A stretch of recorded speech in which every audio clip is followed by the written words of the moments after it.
یہ واقعہ 6 مہینے پہلے کا ہے، جہاں میرے ساتھ ایک بہت ہی کریپی انسیڈنٹ ہوا تھا۔ ایک رات لیٹ نائٹ میں اپنے آفس میں کام کر رہا تھا۔ یہ بہت عجیب تھا۔ ہمارے آفس میں ان دنوں باس کے اچانک کچھ دنوں سے غائب ہو جانے کی خبریں چل رہی تھی، اور وہ بھی ویلنٹائن کے دن۔ اور مزید یہ کہ باس کی ٹیبل پر ایک مسٹری گفٹ باکس بھی کئی دنوں سے پڑا تھا، اور ان کے آفس میں بہت تیز پرفیوم کی خوشبو بھی آ رہی تھی۔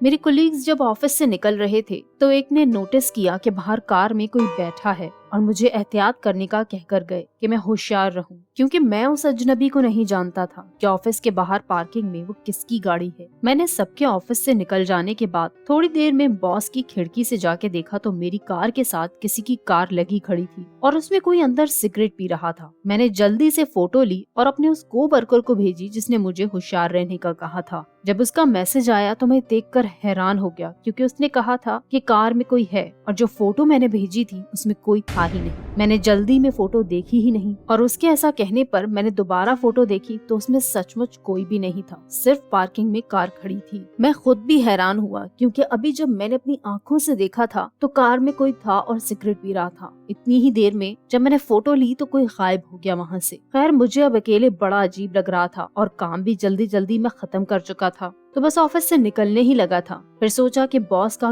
گفٹ دیکھ لوں، آخر ایسا کیا ہے اس میں جو کئی دنوں سے ان کی ٹیبل پر ہی پڑا ہے۔ تو دیکھا کہ اس میں صرف پاسپورٹ تھا۔ میں نہ جانے کس سوچ میں باکس کو وہیں کھلا چھوڑ کر نیچے پارکنگ میں جا کر کار اسٹارٹ کرنے لگا۔ پھر اچانک یاد آیا کہ میں نے وہ باکس تو کھلا ہی چھوڑ دیا۔ اچھا نہیں لگے گا اگر باس آیا اور اس نے دیکھا کہ کسی نے اس کا گفٹ چھوا تھا۔ میں واپس گیا تو حیرت سے دل دھڑکنے لگا، کیونکہ وہ گفٹ باکس، پاسپورٹ وہاں کچھ بھی نہیں تھا، اور باس کی چیئر بھی اپنی جگہ سے ہلی ہوئی تھی۔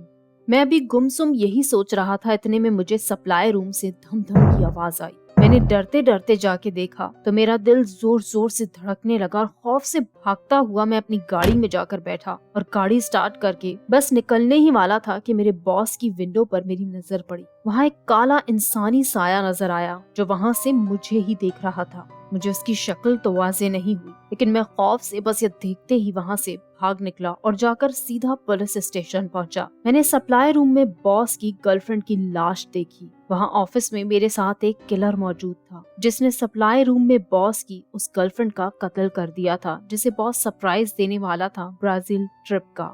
وہ قاتل میرے باس کا کزن ہی تھا، اور باس جس دن سے غائب تھا تب سے اب تک اس کا کوئی پتہ نہیں کہ وہ کہاں ہے۔ میں اس خیال سے آج بھی کانپ جاتا ہوں کہ اس رات اکیلے سنسان آفس میں ایک قاتل کے ساتھ موجود تھا۔ کیا ہوتا اگر میں وہ سب محسوس نہ کرتا، نہ دیکھتا، تو شاید میں بھی اس کا شکار بن جاتا۔